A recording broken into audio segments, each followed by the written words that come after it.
నమస్కారం. తీర్థయాత్ర కార్యక్రమానికి స్వాగతం. అందరికి ఆధారమైన ఆదిపురుషుడితడు అన్నట్లుగా శ్రీహరి తన నారాయణ తత్వాన్ని ప్రస్ఫుటంగా ప్రకటించి ఎన్నో అవతారాలు దాల్చాడు. దుష్ట శిక్షణ, శిష్ట రక్షణ చేసి అనేక పేర్లతో పిలువబడిన మహామహితాత్ముజుడు ఆ రంగనాథుడొక్కడే. రంగసాయిగా, విశ్వసాయిగా, భక్తార్తి భంజనుడు అయిన శ్రీరంగనాథుడు కొలువైన క్షేత్రం తత్తూరు. నేటి తీర్థయాత్రలో తత్తూరులోని శ్రీరంగనాథ క్షేత్రాన్ని, సూర్య దేవాలయాన్ని దర్శిద్దాం.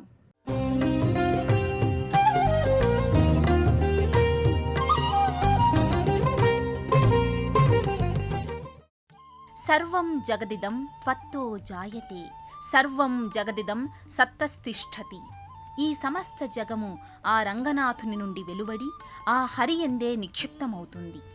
శిలను, జంతువును, మనిషిని నారాయణ తత్వంలో మేళవించిన అద్భుత దివ్యావిష్కారం శ్రీహరి అవతార విశేషం. సకల ప్రాణికోటి హృదయాంతరాళములందు ఆత్మస్వరూపుడై దివ్య ప్రభాజ్యోతి అయి ప్రకాశించు ఆ హరి రంగనాథునిగా అవతరించాడు. ఆకుపచ్చని పసిడి అందాలు, ప్రకృతి సౌందర్యం మధ్య శ్రీ రంగనాథ క్షేత్రం విలసిల్లుతోంది. పంచకలశాల గాలిగోపురం వివిధ ప్రాంతాల నుంచి తరలివచ్చిన యాత్రికులను సాదరంగా ఆహ్వానిస్తుంది. ఆలయ ఆవరణ ప్రాకారాలపై పలు దేవతామూర్తులతో పాటు దేవేరి సహితంగా శ్రీ రంగనాథుని చిరు విగ్రహాలు ఉంటాయి. గోపురాలు, ప్రాకారాలు, స్తంభాలు, కుడ్యాలు, పీఠాలు, ఇలా ప్రాంగణంలోని శిల్పకళా వైభవం భక్తులకు ముచ్చట కొలుపుతుంది. రాయలసీమ పేరు తలవగానే పచ్చని సంపెంగల సౌరభాలు, పచ్చ చందనపు నెత్తావులు మన మనసులో పరిమళిస్తాయి. ఆలయ ఆగమాన్ని ప్రదర్శించే సమున్నతమైన ధ్వజస్తంభం ఆకాశ వీధులకు రంగనాథ ప్రభను చాటుతున్నట్లుగా ఉంటుంది. ఆలయ ప్రదక్షిణలు ముగించుకున్న భక్తులు ఆలయ ముఖమంటపంలోకి అడుగిడతారు. జ్ఞానులలోనే నిస్సంగత్వం, యోగీశ్వరులు భక్తులలోని అనన్య భక్తి, హరిప్రియుల నిరంతర రసానుభూతి, దేవఋషుల అమృత ప్రేమ, రసత్వం అన్నీ హరిభక్తిలో ప్రస్ఫుటమవుతాయి. ఈ అంశాలన్నీ సాకారమైతే అది ఆ రంగనాయకుని మూర్తిమత్వమవుతుంది. జూపాడుబంగ్ల మండలం నందికొట్కూరు పట్టణానికి 8 కిలోమీటర్ల దూరంలో తత్తూరు గ్రామంలో ఆలయంలో కొన్ని వందల సంవత్సరాల క్రిందట స్వామి రంగనాథ స్వామిగా ఆయన సాకారమయ్యారు. రాజారెడ్డి గంగమ్మ దంపతుల స్వప్న ఫలం ఈ ఆలయం. ఆ స్వామి నారాయణ తత్వ పరంపరలో సాకారమైన ఈ రంగనాయక స్వామి గర్భాలయాన్ని దర్శించుకుందాం. గర్భాలయమూర్తిగా ఉన్న రంగనాథుని గురించి ఇక్కడి వారు చెప్పుకునే ఓ చక్కటి వృత్తాంతం ఉంది. శ్రీ రంగనాథ స్వామి తర్తూరు గ్రామంలో వెలవడానికి ముందు కొన్ని సంవత్సరాల క్రితం ఉలుపాల రాజారెడ్డి అనే ఒక రైతుకి శ్రీరంగాపురం వాసి అయిన రంగమ్మకు వివాహం జరిగింది. రంగమ్మకు పుట్టింటి వారు వడిబియ్యం సమర్పించే వేడుకలో 5 పడుల బియ్యంతో పాటు పసుపు, కుంకుమ, రవిక గుడ్డలు, దువ్వెన, చెక్కబొమ్మ, కుంకుమ భరిణ వడిలో ఉంచి అత్తారింటికి పంపారట. నడకదారి ప్రయాణంలో కొంత దూరం సాగిన తరువాత వడిబియ్యం బాగా బరువు పెరగసాగింది. అయినా సరే ఆ రంగమ్మ నడవసాగింది. విపరీతమైన ఒడిబియ్యం భారంతో తర్తూరు చేరుకుని ఇంటి గడపను పూజిస్తూ మోయలేని బరువుతో ఉన్న ఒడిబియ్యం విప్పి పరికించి చూడగా రంగనాథుని చెక్కబొమ్మ బరువెక్కినట్లు గమనించి చావడివైపు విసిరిందట. ఆ బొమ్మ ఎద్దుల గాడిలో పడిపోయింది. కొంతకాలం తరువాత రాజారెడ్డికి రంగనాథుడు కలలో అగుపించి, నీ భార్య నా ప్రతిమను తీసి పూజించి ప్రతి సంవత్సరం చైత్రశుద్ధ అష్టమి నుండి చైత్ర బహుళ విధియ వరకు ఉత్సవములు జరిపించాలని చెప్పి కలలో అంతర్ధానమైనాడని కథనం. అప్పటి నుండి క్రమం తప్పకుండా ఈ వేడుక జరుపుతున్నట్లుగా ఇక్కడి ప్రజలు చెప్పుకుంటారు. గర్భాలయంలో పట్టుపానుపుపై పవళించిన విధంగా శేషశయ్యపై శయనించిన భంగిమలో చిద్విలాసుడై శ్రీ రంగనాయకుడు దర్శనమిస్తాడు. మురిపించి లాలించి ముచ్చటల తేల్పే ఆ జగన్మాతను ప్రక్కన పెట్టుకుని చిరునగవులొలుకుచూ భక్తులకు ఆశీస్సులు అందచేస్తుంటాడు. నల్లని శిలారూపంలోనూ దివ్యమైన తేజస్సుతో తేజరిల్లుతున్న రంగనాథస్వామి పంచపడగల శేషుని పడగల ఛత్రం కింద పవళించి ఉంటాడు. ఆ మూల విరాట్టుకి పాదభాగాన మరో చిరు విగ్రహం రజత చిరుమందిరం వంటి దానిలో ఉంటుంది. బహుశా ఆ విగ్రహమే గర్భాలయంలో ఉంచిన చిరు ప్రతిమ అయి ఉంటుంది. ఆ చిరు విగ్రహాన్ని చూడగానే అది ఎంతో మహిమాన్వితమైనదిగా అనిపిస్తుంది.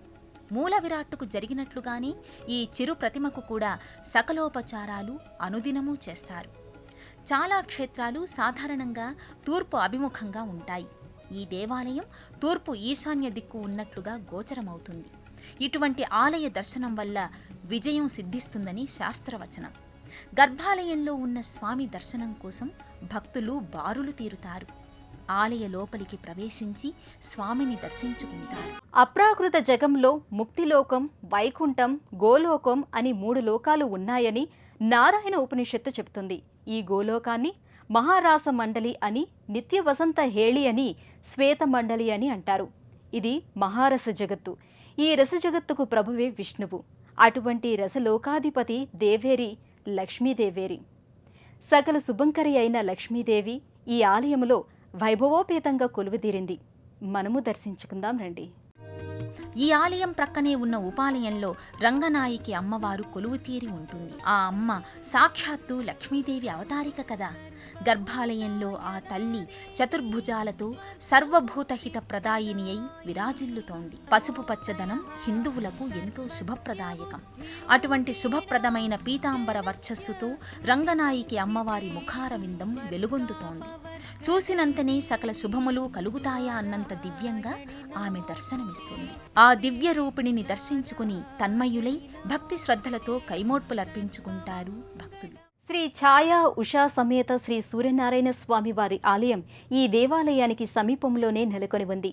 భక్తులు ఆరాధించి ప్రేమించి ఉపాసించే దైవం ఈ సూర్యనారాయణుడు. ఆరోగ్యప్రదాత, ఐశ్వర్య, జ్ఞానప్రదాత అయిన సూర్యదేవుని తత్వాన్ని ఈ దివ్య సన్నిధి వ్యక్తీకరిస్తోంది. ఈ దేవాలయానికి కొంత దూరంలో నందికొట్కూరు పట్టణంలో త్రిమూర్త స్వరూపమైన శ్రీ సూర్యనారాయణుడు నెలకొని ఉన్నాడు. దేశం మొత్తం మీద ఈ సూర్యదేవుని ఆలయాలు ఎంతో అరుదుగా దర్శనమిస్తాయి. సూర్యదేవుని ఆలయ ప్రవేశద్వారం ఎంతో ఆకర్షణీయంగా ఉంటుంది.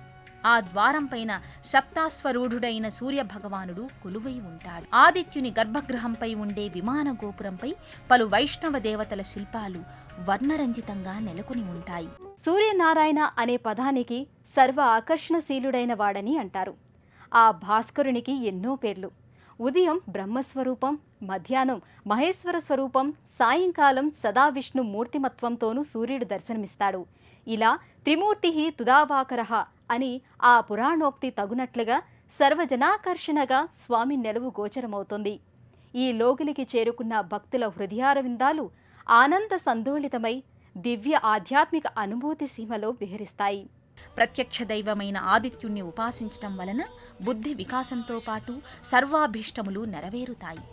ఆ దేవుని ఉపాసన భారతదేశంలోనే కాదు వివిధ దేశాలలోనూ ఉన్నట్లుగా పురాణాలు, చరిత్ర గ్రంథాల వలన స్పష్టమవుతోంది. గర్భాలయంలో సూర్యదేవునికి హారతులు, నివేదనలు అతి వైభవంగా నిర్వహిస్తారు. శ్వేత పద్మాధరుడు, ఏకచక్రధరుడు అయిన ఆ సూర్యనారాయణుడు అతి తేజోరూపుడై భక్తులకు దర్శనమవుతాడు.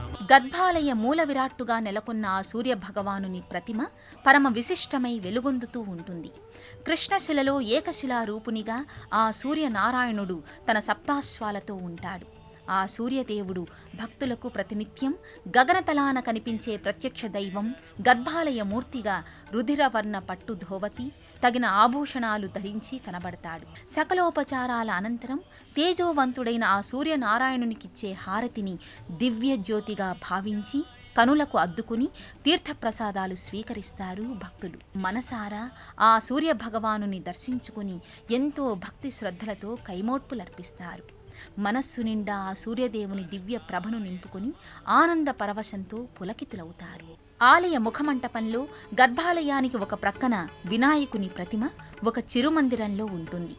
కుడివైపుకు తిరిగిన తొండంతో అమృత కలశాన్ని ధరించి ఉంటాడు గణేశుడు. కోరిన వెంటనే కోర్కెలు ఈడేర్చే వరసిద్ధి వినాయకునిగా ఆ స్వామి కనిపిస్తాడు. మరోవైపు ఉన్న చిరుమందిరంలో శ్రీపాద వల్లభ దత్తాత్రేయుల వారు ఉంటారు.